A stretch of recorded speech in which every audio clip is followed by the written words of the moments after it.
Okay, कल हमने testis के बारे में पढ़ा था. We are left with the more other parts of the male reproductive system. तो आज हम वही कंटिन्यू कर रहे हैं. हम टेस्टिस के बाद वाले जितने भी पार्ट्स हैं till the ejaculatory part which is the पीनस, वहां तक हम सारे पार्ट्स को कंप्लीट कर रहे हैं. ठीक है, तो सबसे पहले we done with the testis. अब टेस्टिस के बाद there are some tube like structures जो टेस्टिस से ही निकलते हैं. Small small tube duct like structures. ठीक है, जिनको क्या बोलते हैं, जिनको बोलते हैं रेट टेस्टिस, रेटे टेस्टिस. ठीक है, rete testis are basically the small, as the name indicate, ये टेस्टिस से ही निकल रही हैं. ठीक है, टेस्टिस से small small tube like structures निकल रही हैं जिनको डक्ट्स भी बोलते हैं. ये small small tube like structures, small small duct like structures, ये टेस्टिस को कनेक्ट करती हैं और बाहर के जितने भी मेल रिप्रोडक्टिव सिस्टम के पार्ट्स हैं उन डक्ट्स को कनेक्ट करती हैं. क्या काम कर रही हैं? इनका सिर्फ एक काम है, स्पर्म्स को, मेल गैमेट्स को टेस्टिस से लेना और अगले पार्ट्स तक ट्रांसपोर्ट करना. ठीक है, अब रेटे टेस्टिस के बाद जो अगला पार्ट आता है किसमें, मेल रिप्रोडक्टिव सिस्टम में, उसका क्या नाम है? उसका नाम है, there are also the tube like structure that connect, वो भी ट्यूब लाइक डक्ट. देखो एक बात हमेशा याद रखो, whenever we are talking about the transportation, हमारी बॉडी में जब भी ट्रांसपोर्टेशन होती है तो वो हमेशा ट्यूब लाइक स्ट्रक्चर्स ही करती हैं. और उन ट्यूब लाइक स्ट्रक्चर्स को या तो आप डक्ट्स बोलोगे या तो आप उनको वेसल्स बोलोगे. यहाँ पे हम उन्हें क्या बोलेंगे? डक्ट्स बोलेंगे. अब एक डक्ट जो टेस्टिस से निकल रही है उसका नाम है रेटे टेस्टिस. ठीक है, जो स्पर्म्स को अगले पास तक लेके जा रही है. रेटे टेस्टिस टेस्टिस में ही खत्म हो जाती है, लेकिन रेटे टेस्टिस के आगे भी स्मॉल डक्ट लाइक स्ट्रक्चर्स होते हैं जो रेटे टेस्टिस को कनेक्ट करते हैं with the another duct that is present externally in the abdominal cavity. ठीक है, मेल रिप्रोडक्टिव सिस्टम में प्रेजेंट होते हैं. अब उन ट्यूब लाइक स्ट्रक्चर्स को हम बोलते हैं वासा एफरेंशिया. सेम काम जो रेटे टेस्टिस कर रही हैं, क्या कर रही हैं ये क्या करते हैं? ये भी स्पर्म को ट्रांसपोर्ट करने का काम करते हैं. कहां से कहां? रेटे टेस्टिस ने लिए थे टेस्टिस से, किसको दिए? वासा एफरेंशिया को. वासा एफरेंशिया ने लिए रेटे टेस्टिस से, किसको देगा? एपिडाइडमिस को. किसको देगा? Very important part of the male reproductive system. Epididymis में एटलीस्ट जो स्पर्म्स होते हैं वो 5 to 6 आवर्स वेट करते हैं. अब क्या कर रहे हैं? वेट कर रहे हैं वहां पे. तो जब वहां पे रुके हैं तो वहां पे रुकने के लिए वो कुछ काम कर रहे हैं. The process is called as capacitation. What is the meaning of capacitation? Capacitation का मतलब होता है स्ट्रक्चरल चेंजेस करना. स्पर्म अपनी बॉडी को स्ट्रक्चरल चेंजेस करते हैं to enhance their viability as well as their mobility. ठीक है, आपको भी पता है out of male and the female gamete, male gamete is motile in nature. What is the meaning of motile? Move कर सकता है. Yes, very good. And female gamete is non motile in nature. तो वो motile है, तो motile होने के लिए उसको मोबिलिटी लानी पड़ेगी ना अपने अंदर. मोबिलिटी के लिए उसको कुछ स्ट्रक्चरल चेंजेस करनी है. वो स्ट्रक्चरल चेंजेस वो कहाँ करता है? एपिडाइडमिस में. ठीक है, कितना टाइम लगता है उसको वो सब करने के लिए? 5 to 6 hours. And the process in which male gametes undergo the structural changes, we called it as capacitation. हम उसे क्या बोलते हैं? Capacitation. ठीक है, mark my words, capacitation starts in the epididymis of the male reproductive system, but it ends in the female reproductive system. ठीक है, clear? Next, epididymis के बाद जो पार्ट आता है that is also duct like structure, we called it as vasa differentia या वासा difference भी बोलते हैं. ठीक है, ये क्या काम कर रही है? सेम एपिडाइडमिस से क्या ले रही है? स्पर्म्स को. कहां दे रही है? अगले पार्ट्स. क्लियर? देखो, if you look at the structure of the male reproductive system, अब जब वासा, ये जो डक्टस डिफरेंस लिखा है ना, this is Vasa differentia. Duct है ना, वहीं से डक्टस बन गया है. अब देखो वासा डिफरेंशिया आगे जा रही है तो आपको एक पाउच लाइक स्ट्रक्चर दिख रहा है which is called as urinary bladder. We already know that urinary bladder is a part of the excretory system. क्या काम करता है? यूरिन को कलेक्ट करने का, मतलब स्टोर करने का काम कर रहा है. ठीक है, तो हम यहाँ क्यों पढ़ रहे हैं? We are discussing the male reproductive system. तो यहाँ पे हम एक्सक्रीटरी सिस्टम क्यों पढ़ रहे हैं?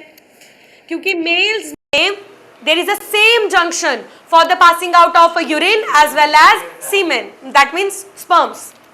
ठीक है, सेम है. That is the reason we never called male reproductive system, we always called it as male urinogenital system. Where urino stand for urine, मतलब urinary bladder, मतलब excretory system, and genital word is for the reproductive system.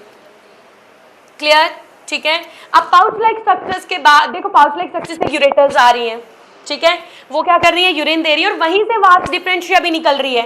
लेकिन जैसे ही वास differentia और नीचे जा रही है यूरिनरी ब्लैडर से, तो आपको यहाँ पे एक लीफ लाइक स्ट्रक्चर्स दिखेंगे, we call them as seminal vesicle.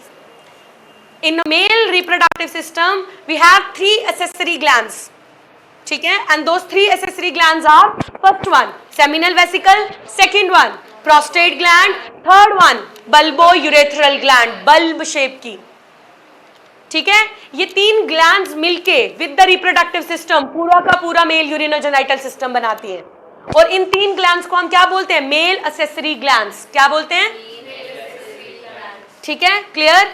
चलो आ जाओ, सबसे पहले बात कर लेते हैं what is the function of the seminal vesicle. As we already know that glands का काम है कुछ ना कुछ सिक्रीट करना, सेमिनल वेसिकल भी कुछ सिक्रीट करती है। ये एक फ्लूइड सिक्रीट करती है। उस फ्लूइड में क्या क्या प्रेजेंट होता है, उस फ्लूइड में क्या क्या प्रेजेंट होता है, फ्रक्टोज, सिट्रेट एंड प्रोस्टाग्लैंडिन्स, ठीक है। क्या क्या प्रेजेंट होता है, फ्रक्टोज, सिट्रस मतलब सिट्रेट एंड प्रोस्टाग्लैंडिन। इन तीनों का काम होता है मेल गैमेट्स को मोबिलिटी प्रोवाइड करना। What is the meaning of mobility, वो इजिली मूव कर सके। दूसरा फर्टिलिटी भी प्रोवाइड करना, वो अच्छे से अपना काम कर सके। फर्टिलाइजेशन क्यों बना रहे हैं भाई मेल गैमेट, सिंपल, हम क्या करना चाह रहे हैं बेसिकली फर्टिलाइजेशन, ठीक है। तो जब हम फर्टिलाइजेशन कर रहे हैं दैट मीन्स हम क्या चाहते हैं कि जो मेल गैमेट्स हो वो इजिली फर्टाइल हो जाए, जो मेल गैमेट्स हो वो क्या हो जाए, फर्टाइल हो जाए, मतलब इजिली फर्टाइल कर दें। किसको कर दें, फीमेल गैमेट को। तो फीमेल गैमेट को इजिली फर्टाइल करने के लिए उनके पास अच्छी फर्टिलिटी होनी चाहिए, मोबिलिटी भी अच्छी होनी चाहिए, पहुंचेंगे तभी फर्टाइल करेंगे। इस रीजन की वजह से फ्रक्टोज प्रेजेंट है। फ्रक्टोज क्या दे रहा है, एनर्जी। फ्रक्टोज क्या है बेसिकली, इज कार्बोहाइड्रेट। कार्बोहाइड्रेट क्या देता है हमें, एनर्जी। तो उसको क्या दे रहे हैं, एनर्जी, ठीक है। एनर्जी क्यों दे रहे हैं उसको, सो दैट वो इजिली फीमेल वेजाइना में मूव कर सके और फर्टिलाइजेशन पॉइंट तक पहुंच सके। Same prostaglandin and citrate, they are also doing the same thing. क्योंकि सेमिनल वेसिकल ने कोई फ्लूइड दिया, किसको फ्लूइड दिया, स्पर्म को। अब सिर्फ मेल गैमेट्स नहीं है, अब the secretion from the seminal vesicle plus sperms है, ये मिलके बनाते हैं a fluid we call as semen. That means एक मेल की बॉडी से स्पर्म्स बाहर नहीं निकलते, क्या बाहर निकलते हैं, semen. Where the meaning of the semen, आपको बड़ी बार पूछा भी जाएगा कॉम्पोजिशन ऑफ सीमेन क्या होती है, तो आपको पता होना चाहिए कॉम्पोजिशन ऑफ क्या क्या होती है, secretion of seminal vesicle plus sperms. And you already know that what is present inside the seminal vesicle, मतलब सिक्रीशन ऑफ सेमिनल वेसिकल में क्या क्या प्रेजेंट होता है आपको पता है, ठीक है, क्लियर। आगे चले, नेक्स्ट ग्लैंड प्रोस्टेट ग्लैंड, ये भी कुछ सिक्रीट करती है। ये क्या सिक्रीट करती है, ये सिक्रीट करती है, ये भी एक लिक्विड फ्लूइड सिक्रीट करती है। और उस फ्लूइड में क्या प्रेजेंट होता है, एक एंजाइम प्रेजेंट होता है दैट कॉल्ड एज फिब्रिनोलाइसिन, ठीक है, फिब्रियोलाइसिन। अब फिब्रियोलाइसिन क्या करता है, as the name indicate it is made up of 2 words. Fibrio मतलब fibre, fibrin, fibrin not fibre, fibrin. Fibrin हमारी बॉडी में एक प्रोटीन प्रेजेंट होता है जिसका काम होता है किसी भी मॉलिक्यूल फ्लूइड को कोगुलेट करना। कोगुलेट का क्या मतलब हुआ, क्लॉट करना, ठीक है, क्लॉटिंग कर देता है। ये the word is fibrinolysin. What is the meaning of fibrinolysin, fibrin plus lysin. Lysin का मतलब होता है ब्रेक डाउन। क्या करेगा fibrinolysin, a enzyme that break down the protein which is fibrin. मैंने क्या बताया, what is the function of the fibrin in our body, वो किसी भी क्लॉटिंग करने में हेल्प करता है। अगर उसको ब्रेक कर दिया जाए, उस प्रोटीन को तोड़ दिया जाए, तो वो क्लॉटिंग कर पाएगा, नहीं कर पाएगा। क्यों करनी, हम चाहते ही नहीं है कि स्पर्म की क्लॉटिंग हो, सीमेन की क्लॉटिंग हो। सीमेन एक फ्लूइड है, वो जब किसी और बॉडी में एंटर करेगा वो क्लॉट कर सकता है। जब वो क्लॉट करेगा तो आपको लगता है जब ब्लड क्लॉट हो जाता है तो वो मूव कर पाता है, नहीं। जब वो मूव नहीं कर पाएगा तो फर्टिलाइजेशन कर पाएगा, नहीं। इसका मतलब हमें वो प्रोटीन तोड़ना है, हमें वो प्रोटीन खत्म करना है, सो दैट वो क्या ना कर सके, क्लॉटिंग ना कर सके। तो ये एक एंजाइम रिलीज करता है। कहाँ क्लॉटिंग ना कर सके, फीमेल वेजाइना में, ठीक है। तो फिब्रिन कहाँ प्रेजेंट होगा, फीमेल वेजाइना में। समझ आई बात। तो ये फिब्रिनोलाइसिन क्या करता है, फीमेल वेजाइना में फिब्रिन को ब्रेक डाउन करता है। और ब्रेक डाउन मतलब लाइसिन का मतलब ही होता है तोड़ना, ब्रेक डाउन क्या कर देता है, ब्रेक डाउन कर देता है। जैसे फिब्रिनोलाइसिन फिब्रिन को ब्रेक डाउन करता है, जो स्पर्म्स होते हैं ना, मतलब स्पर्म नहीं, स्पर्म तो सेल्स हैं, वी हैव अ सीमेन। सीमेन क्या होता है, कोगुलेट नहीं करता और वो इजिली मूव कर जाता है।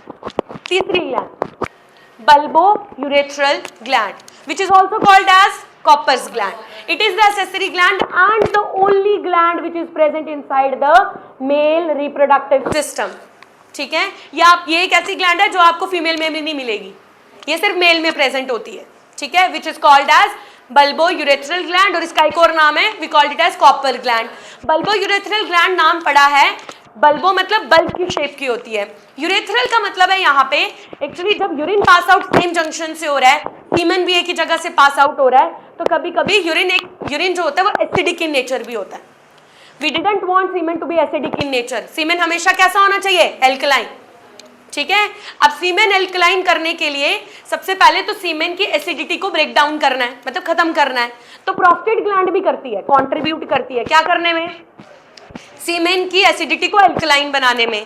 ठीक है, बल्बोयूरेथ्रल भी थोड़ा सा कंट्रीब्यूट करती है उसको क्या बनाने में? एल्कलाइन बनाने में.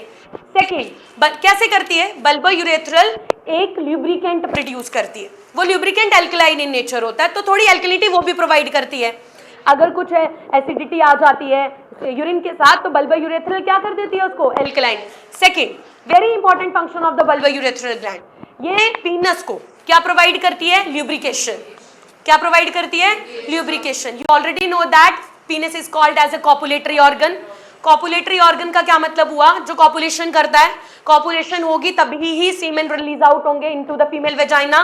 तो कॉपुलेशन इजिली होनी चाहिए. अब इजिली होने के लिए we need a lubricant and that lubricant is released by bulbourethral gland. Got it? Major function to release a lubrication. ठीक है, और सेकेंड फंक्शन उसका क्या है? To provide some of the alkalinity, क्योंकि ल्यूब्रिकेंट जो होता है वो ऑलरेडी एल्कलाइन इन नेचर होता है. क्लियर? ठीक है, now the most important part of the male reproductive system. बन गए स्पर्म, सब कुछ हो गया, ट्रांसपोर्ट भी हो गया, लेकिन अंटिल हम काम कर क्या रहे हैं? फर्टिलाइजेशन. तो फर्टिलाइजेशन करने के लिए उनको उस पार्ट तक पहुंचाना है जहां पे फर्टिलाइजेशन होती है. That is done by the external genitalia of the male reproductive system called as penis. समझ आई बात? एक्सटर्नल जेनिटिलिया का क्या मतलब हुआ? मैंने आपको बताया genital word is taken from reproductive system. External मतलब that is required for the external processes. ठीक है, इसको कॉपुलेटरी ऑर्गन भी बोलते हैं, एक्सटर्नल जेनिटिलिया भी बोलते हैं, इजैकुलेटरी पार्ट भी बोलते हैं. क्या बोलते हैं? इजैकुलेट, क्योंकि ये क्या करता है? सीमन को इजैकुलेट करता है. ठीक है, अब बात कर लेते हैं पीनस की. सबसे पहले तो आपको बता दूं पीनस इज मेड अप ऑफ, पीनस जो है internally is made up of connective tissue and erectile tissue. Erectile tissue जो इसको इरेक्ट करने में हेल्प करता है. ठीक है, और कनेक्टिव टिश्यू जो connective tissue already know that. इसमें कौन सा कनेक्टिव टिश्यू प्रेजेंट होता है? जो मसल्स को कनेक्ट करेगा. Second connective tissue is the blood. It also contain the blood vessels. When there is a erectiling of that penis, तो उस टाइम पे ब्लड वेसल्स में से ब्लड भी मूव करता है. तो ये किस किस का बना होता है? ये इरेक्टाइल टिश्यू का बना होता है, कनेक्टिव टिश्यू का बना होता है, ब्लड वेसल्स का बना होता है. ठीक है, अच्छा, now the पीनस is covered by covering of the skin which is a very delicate covering. We called it as a foreskin. ठीक है, and the foreskin ने पूरे के पूरे पीनस को कवर किया हुआ है until कौन से पार्ट को कवर नहीं किया है? the tip of the penis. ठीक है, the tip of the penis is not covered by the foreskin and the tip of the penis is the most delicate part of the penis. in case किसी भी reason से अगर उस part पे injury हो जाती है तो एक मेल की डेथ भी हो सकती है. This is so delicate part. ठीक है, अब tip of the penis is not surrounded by the foreskin, बाकी सारा पार्ट foreskin से surrounded होता है. ठीक है, and if you look at the tip of the penis, तो tip of the penis को बोला जाता है, we call it as a glans penis. क्या बोलते हैं? and glans penis में आपको एक slit like structure मिलेगा. जैसे mouth is a slit like structure, वैसे glans penis is also a slit like structure. that slit like structure is called as urethral meatus. Same opening for the urine as well as semen. ठीक है, clear? This is all about male reproductive system. We are done with the male reproductive system. The all parts, even the accessory glands also. सब parts के करके हमने क्या पढ़ लिए हैं? Functions पढ़ लिए हैं. Any doubt to anyone? Okay.